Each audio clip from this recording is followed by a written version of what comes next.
like to introduce Marcia Schafer, and she is the wife of Robert Dean, as well as a writer and professional. What would you call yourself? I'm actually an MBA business consultant, but I work in dual worlds because I also use my psychic abilities as well as my business expertise to help clients. But I always bring in the extraterrestrial component because we can't shy away from it, and it has a lot to do with our future. Uh-huh. And you've written a book, and the name of the book is? I wrote Confessions of an Intergalactic Anthropologist, and much to my surprise, I was totally astonished that it went around the world, was read in 15 countries, and won an award, and I never wanted to do anything with it. I never advertised it or anything. I just wanted to hide it away, and just on its own it walked around. It became quite popular. And did you write this after you were in a relationship with Robert Dean, or before? Did you, before. Before, yeah. So can you tell us, a little bit about yourself, how you started out with your contact experiences? I've had contact since I was in the crib, so it's been with me my entire life. But I was born in the late 50s, so there was no way to define or understand what was happening. As I grew up, the only thing available to someone like myself was Rod Serling. And the night, Twilight Zone, Outer Limits, and trying to figure out how could this possibly be happening to me when society says it doesn't even exist, it's not real. It was very difficult for me to reconcile and even interpret all of my experiences that I had.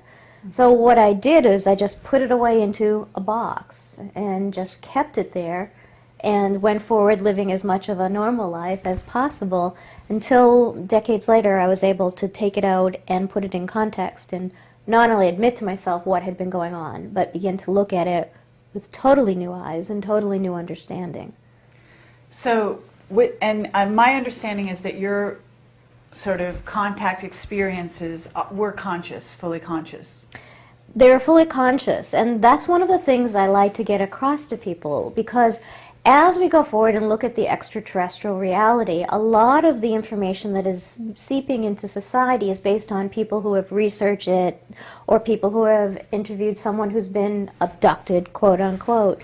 But it's very different than what we have available to us as information. I've had contact with many different races throughout my lifetime, and when it's conscious and it's as real as me, being as close to you as we are now, it's not quite what people think. And a lot of times people will think, oh gosh, it's just like going down to Starbucks and having a coffee. It isn't. So what I've done is I've tried to prepare people for the reality of it, not only the reality of it, but the implications for us as a society as we go forward and we get ready to meet our nearest relatives and our friends in the cosmos, and what this means to us as human beings and how we need to change our lives. Because I am fully confident that during our lifetime this is going to take another leap in exposure and be much more integrated into our society. So do you believe, or have you been given information in regard to 2012 and to this transition we're now undergoing? 2012 has taken on a lot of media hype, and it means many things to many people. And I want to give you a very quick pat answer, but it's not quite that quick, because one of the things that I've learned through my experiences and being in training with these other races is that our understanding of time and space is very limited and very different from the reality of it. It's a very infantile type of science that we have. What will potentially befall us in 2012 is something that's going to sound outside the scope of reality for most people.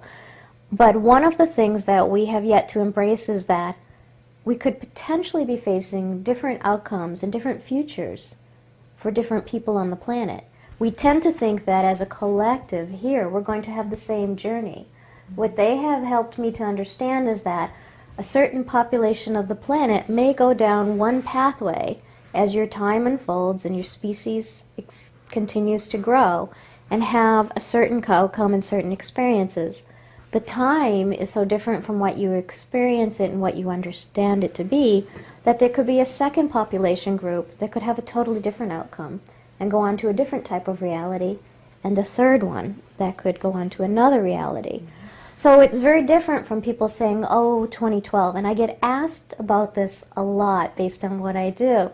What I try to remind people is that no matter what happens to us, you're here along for the ride. And so it's important to make the most of today and make a difference in your life and in someone else's life too. Because, well, you and I may not be doing this, but there are groups of people who are thinking, major cataclysm, head for the hills, how do I prepare? Listen, you've been born, lived, and died before, and you're going to do it again. So why live for death? Live for life. So 2012, I do believe too, is going to be a new beginning. But I think that there are some people who may go and face some catastrophic environmental types of situations as is predicted. I think there are other people who just may go on and the society will advance as a more technologically oriented species. And there may be another pathway yet for others too. I think by that time, following up on some of what we were talking about earlier, is that ideally, hopefully, we will have some revelation as to our real place in the cosmos by then. There are usually 3 steps that are undertaken when a planet starts to undergo disclosure, that they're not the only race in a large, large field of life. And we've undergone one already. There's three steps that are usually taken. Is that the first one is that there are other worlds out there when a planet has been isolated. And as you've seen over the past few years, there's been scientific revelations of, oh my goodness, look at this. There are other solar systems, there are other planets just like Earth. There's quite a bit out there. The second phase, and when the second phase comes, you will know you're very close to revelation. The second phase that usually happens during an indoctrination period is that there will be evidence of a prior civilization on another planet that no longer exists. So that you will see that your scientists will come back and say, oh my goodness, there was life on Mars. We found the evidence of an ancient civilization. What that does is that breaches the shock for people of having to deal with life out there apart from themselves, an intelligent civilization, but it's not there now, so that's okay. Soon after that, there will be, whoops, guess they're still there. So we on the planet Earth, because we've been isolated, we tend to think that this has never happened before, even people who are well enmeshed in the extraterrestrial reality. But the reality is that there are other planets, just like us, who have had to be brought up to speed, who have lived isolated in their own reality for long periods of time. But when the time comes that they join the cosmic community, the beings, those who work to do this, are well experienced. They know what they're doing. So, we've had evidence of people seeing flybys, and the population experiencing contact more and more and more as it's becoming inculcated into the culture. But that's usually the 3 steps you'll see for disclosure. Okay. And if you were going to summarize what you think your mission is, and I assume that you have sort of an overall concept of why you're here at this time, what would you say it is? Well, for me, I think it's important that people are able to understand themselves better so that they can understand who they are in context of reality in the universe. And if I can offer to people based on my own experiences that, yeah, this is real, it does happen. There are normal, everyday people who still live very grounded, practical, and useful lives in society who have experienced contact and can tell you what it's like for other races to be out there, what the sensations are, what some of the intercultural implications are, and depending upon if you've had the opportunity for the curriculum, some of the things that they've taught you or will teach you, that it's there and it's okay and there's no need to be afraid of it. So I think based on my background, which is highly academic, I have a scientific medical background, a research background, and a lot of credentials, that it makes it easier for people to say, well, look at her, she's one of us, she's pretty normal. I've had people surprised that I didn't come out in New Age garb or wearing crystals or howling at the moon, chanting the Star Trek song and say, come forward. And it makes it more acceptable to the average person, and they're willing to listen. Because when I usually speak, it's to mainstream audiences. It's not the person you're going to find at a UFO crowd. Not that they wouldn't be averse to it, it's just not within their sphere of reality. But they're curious and they want more information. Mm-hmm. My concern is that there's so much misinformation because we don't have this as part of our culture. We don't have it as part of our schooling. You can't really pick up the encyclopedia of extraterrestrial contact and know that it's valid. Mm-hmm. So what I want to do is to indoctrinate them into the worlds and get them ready for how this is really going to change our world socially, our lifestyles, our culture. And particularly what I do is I target business entrepreneurs for the space revolution, which is already here. And we've got Richard Branson, many of the high-tech thrillionaires, as they've been termed, who have invested heavily in space commercialization. So as we go out on a business enterprise and an entrepreneurial spirit, we can't go out there without seeing who's out there. It's inevitable too. So you're saying that you've had dealings, I'm assuming, with some of these entrepreneurs? Not the ones that not that one at that level, but I work with private entrepreneurs and getting them ready, their strategic plans, getting them ready for how to reposition for all the multiple opportunities that will be there when we re-embrace space travel and our role in it. Okay. And this is the Sutter's Mill of our generation. Mm-hmm. All right, well, that's great. It's actually very nice to meet someone who's involved in that. Can you name any particular people or interactions that you've had that would sort of make what you do a little more clear to the audience? I have to sign, there's a confidentiality contract that is always well Okay. done. But on my internet, there are people who have been willing to give testimonials and that have put their name up there, but there's nobody really big that you would recognize. Bob Dean and Marcia Schafer together on camera for, I don't know, maybe the first time. Probably, yes. And we're just dying to know something about how you guys met and kind of what went on there, because you're two obviously very, very aware beings, and it must have been fascinating for you to be in contact with each other. There was immediate recognition. We talk about the soul and memories, and the first time I saw him, my first words to him were, "I had no idea you were alive and on Earth at this time."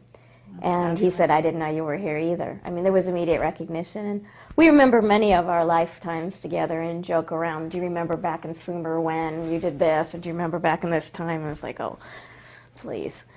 Yeah, so there's a great familiarity. It was like, just starting all, it wasn't starting all over again. It was just picking up where we left off. I had a series of hypnotic past life regressions some years ago, which I think in a major way probably contributed also to the end of my first marriage. Because once you go through that's like almost a UFO contact or an abduction experience. Incidents, a TV show or a movie or a book that I'm reading will trigger these remembrances of things past. And first time I met this young lady, I'm sitting in my kitchen,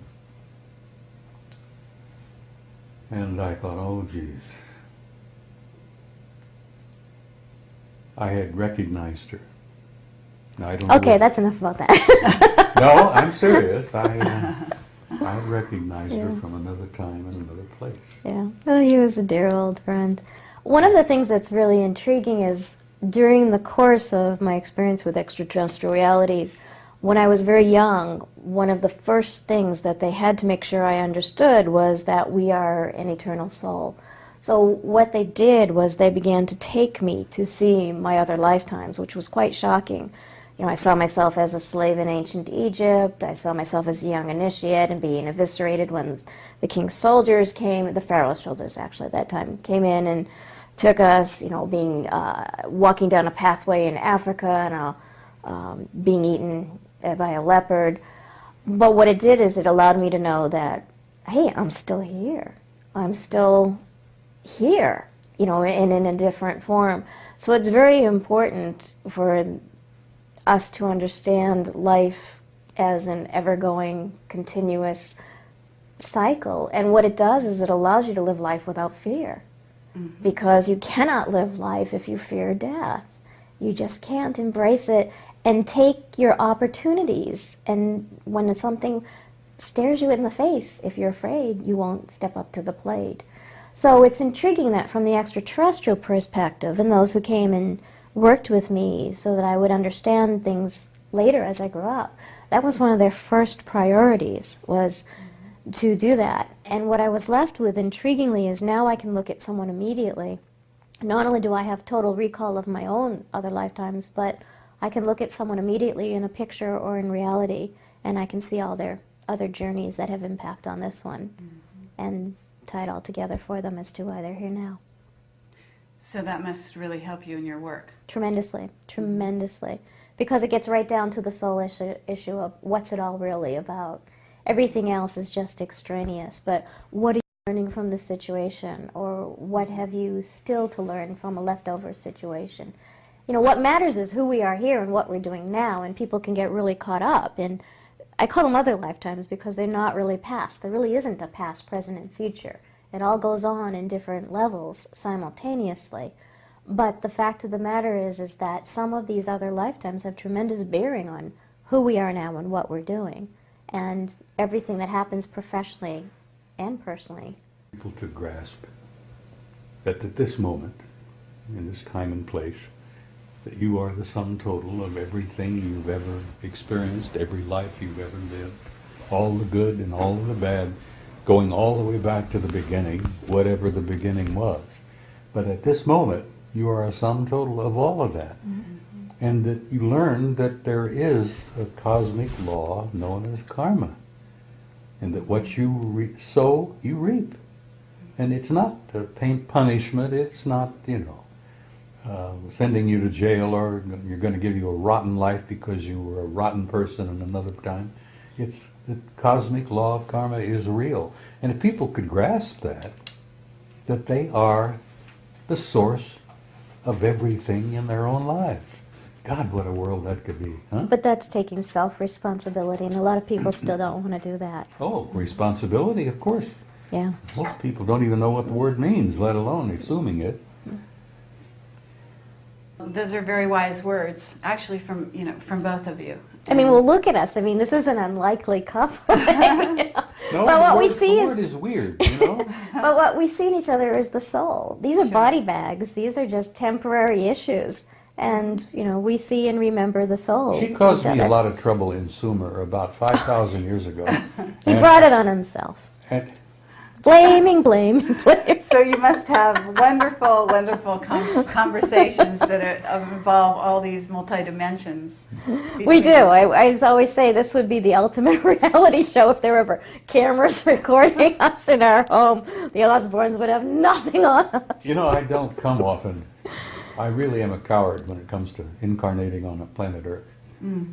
I've heard, and you've probably heard, that it's a common word that if you can come on planet Earth and get through a life or two here, you get a graduation certificate because you have concluded one of the most difficult schools in the universe. Mm.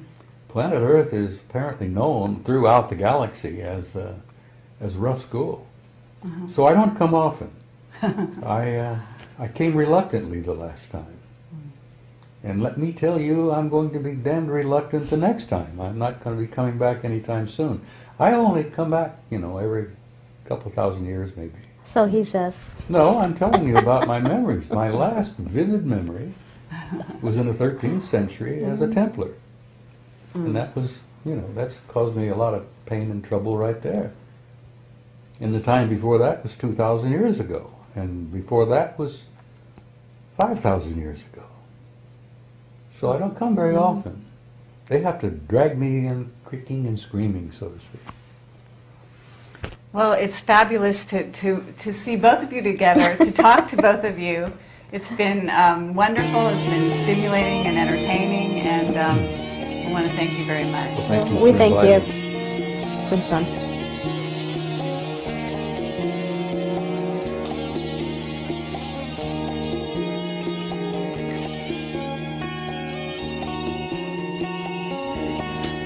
fighting.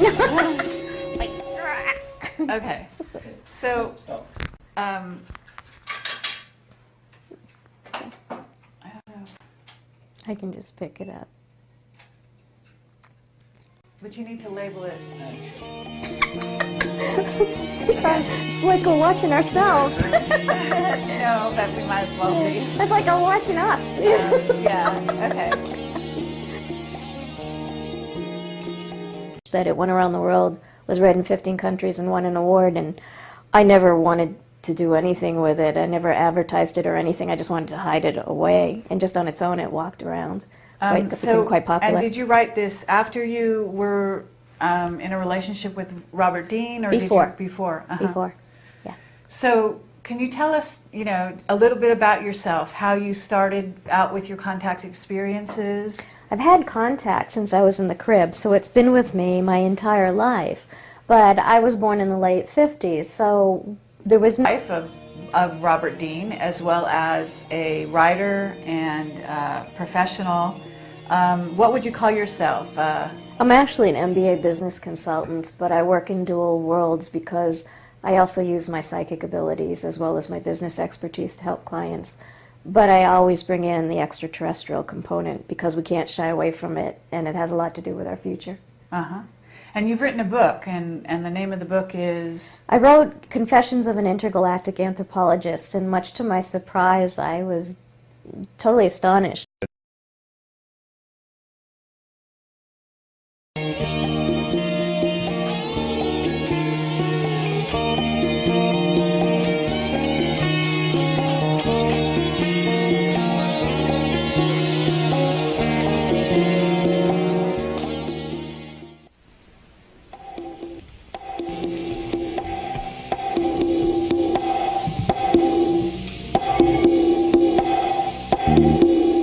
We'd like to introduce Marcia Schafer, and she is the wife. No way to define or understand what was happening. As I grew up, the only thing available to someone like myself was Rod Serling.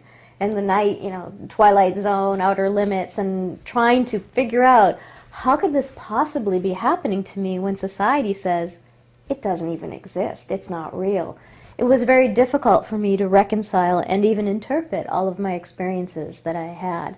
So what I did is I just put it away into a box and just kept it there and went forward living as much of a normal life as possible until decades later I was able to take it out and put it in context and not only admit to myself what had been going on, but begin to look at it with totally new eyes and totally new understanding. So, and my understanding is that your sort of contact experiences were conscious, fully conscious. They're fully conscious, and that's one of the things I like to get across to people, because as we go forward and look at the extraterrestrial reality, a lot of the information that is seeping into society is based on people who have researched it or people who have